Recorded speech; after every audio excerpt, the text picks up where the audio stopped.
Hartford from the Legislative Office Building. Mike, how quickly could this be put in place and why? Well, Kevin, if you go back to 2020, absentee ballots were wildly popular when anyone could get them during COVID, and voters have now said they want this to be the norm. So lawmakers are working to make this happen this year. But of course, this is once again raising concerns that the state also needs more election security. We need everybody voting. We need to hear everyone's voice. To push years in the making, lawmakers considering a bill to have universal absentee ballots.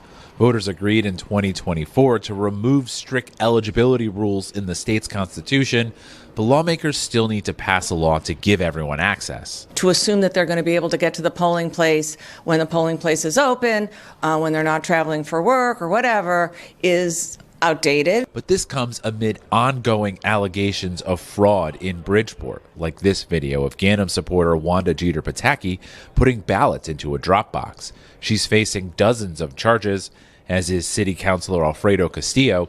His most recent charges stem from his re-election bid this past fall. I think they're failing on protecting the integrity of elections while they're claiming victory for expanding access. Lawmakers have made changes, like requiring cameras at all drop boxes.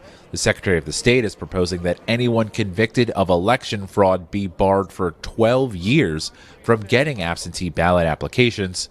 But some advocates want to stop campaign workers from playing any role at all. But if the largest city in Connecticut doesn't have free and fair elections, can you really say that Connecticut itself has a functioning democracy? Democrats say they're open to ideas, but they also believe universal absentee ballots will reduce the risk of fraud. So when we have more universal access to absentee ballots, it takes the power away from those political operatives who controlled access in many ways to those applications. Now, President Donald Trump has complained about mail-in voting and absentee voting. He's also been pushing for some major reforms that could result in big changes to our election laws here in Connecticut. And coming up at 5, I'll tell you about another bill that was on a public hearing agenda today that is a direct response to the president's actions and comments. But for now, live from the Legislative Office Building, Mike Savino, NBC Connecticut News. Kevin, back to you. Mike, thanks.